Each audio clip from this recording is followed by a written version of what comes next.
Morning, YouTubers. Well, it's a bright and sunny morning as well today, considering all the rain we had yesterday. And I've been a bit distracted with other things actually recently, but I'm not going to bore you with that.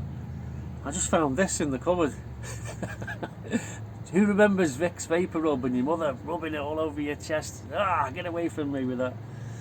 And I'm not being sponsored, by the way, by these people, but I found it in the cupboard the other day, and I thought, because I just wanted to share this with you, because this is what I do. You read it and it says rub it all over your chest and your neck and everywhere, and you let yourself breathe if you've got a bit of a stuffy head and a cold. And then it says on the back, warning, do not place in nostrils. And I thought, really?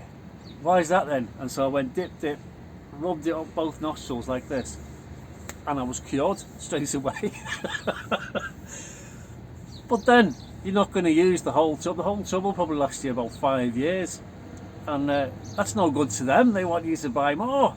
They want you to rub the whole tub all over your backside or something like that, and then buy more off them. And I obviously read the warnings and think, why not? Why did you not rub it up your nostrils? Do you drink bleach as well? No, I don't drink bleach. I live with this, guys. I have heard this story over and over again. I do gargle with hydrogen peroxide.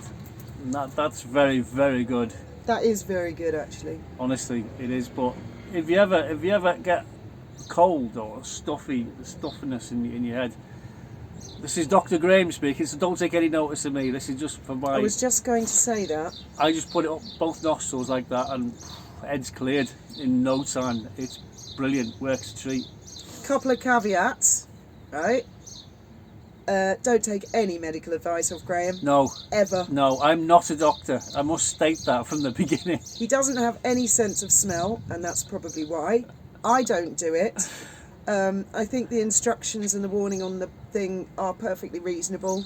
Yeah. And yeah. He once, years ago when we were first together, I had a zit, and I didn't know him very well. And I said, it was really irritating me, and it was one of those really reluctant ones. And he said, I can fix that. And I believed him. For squeezing it. And he took a pair of pliers to my zit. Just need to squeeze it a bit. And I had a scar for years, absolutely years. And he does all these crazy things, and I have listened to that Vicks Vapor Rub story over and over and over the years. And he comes out with all sorts of other mental theories about medication that are nonsense, absolute nonsense. But I am very glad to hear you do not drink bleach. No. And Trump didn't say that either. No, he didn't. I was actually listening to the news. I was watching him when he actually came out with the comment. And he didn't say that. This is the way they twist. Lots of people out there that twist and we're not Trump fans. Say. We were big Trump critics, actually. Big critics. I was at the time, but it turned out to be all right in the end, didn't it? I don't know. I don't know. I'm not American. Who knows? But I don't want to get into American politics, but we weren't fans. But he didn't. He had this bleach, and he said, "Look, you put it, you wash your hands with it, or whatever, and it kills everything, doesn't it? Surely we can come up with something that we can put inside our bodies that will kill it." I think his exact words He didn't say drink bleach. He didn't say that. But all his words were twisted. I think his exact expression was, he looked at Dr. Fauci or something, and he said, "Can't we think outside the box here? Yeah. Can't we come up with some different ideas?" Something. And he was being flippant and facetious towards the guy. Yeah, and I mean, even as his big critics, I watched that and I thought, whoa, talk about twisting the guy's words. Yeah. But I mean, he said a lot of other stuff as well.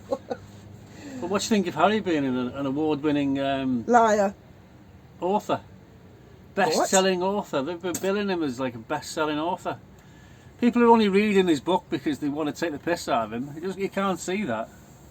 And she's just an attention seeker. She's a liar. An attention seeker. She lies.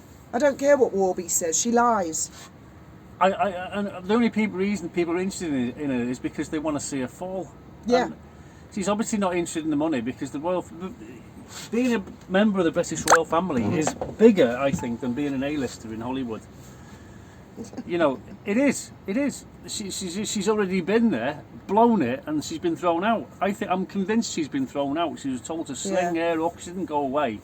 She was forced to go away. Well, I think it was a combination of her extremely bad behaviour whilst in the royal family and her winding Harry up like a cork and he's a hothead. That's And not I think he difficult, thought, is probably the royal family said, she's going to get thrown out at this rate, and he probably said, right, that's it, we're off. Don't need the titles, don't need nothing. I don't know.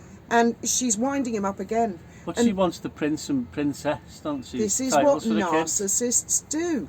They press people's buttons until people flick out. Yeah, and then they go, oh, I'm the victim, I'm the victim. You think about it though, I mean, Prince Charles, as he was when he was the Prince of Wales, I mean, he was fabulously rich, multi-million. He's probably even a billionaire. If he wasn't then, he is now. So money was never an issue for the royal family. Never.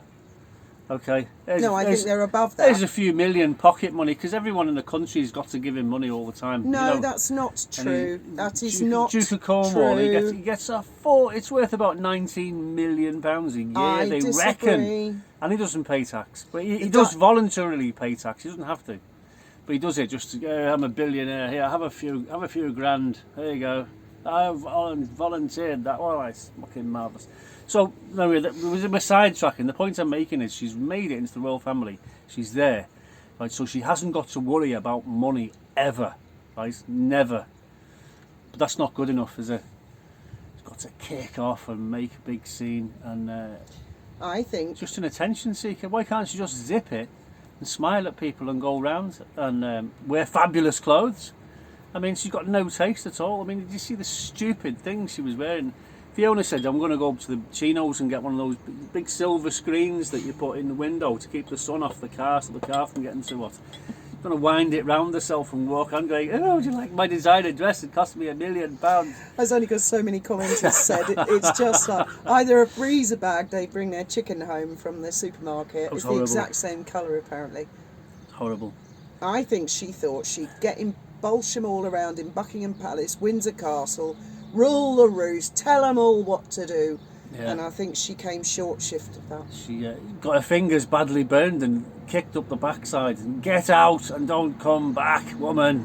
That would explain why they're persistently asking for an apology. Yeah. Because the whole world's like, apologise for what? You left because you wanted to. Apologise for what? Anyway. Does the king not realise who she is? I've got to get on. Got to go. Catch you later, hopefully.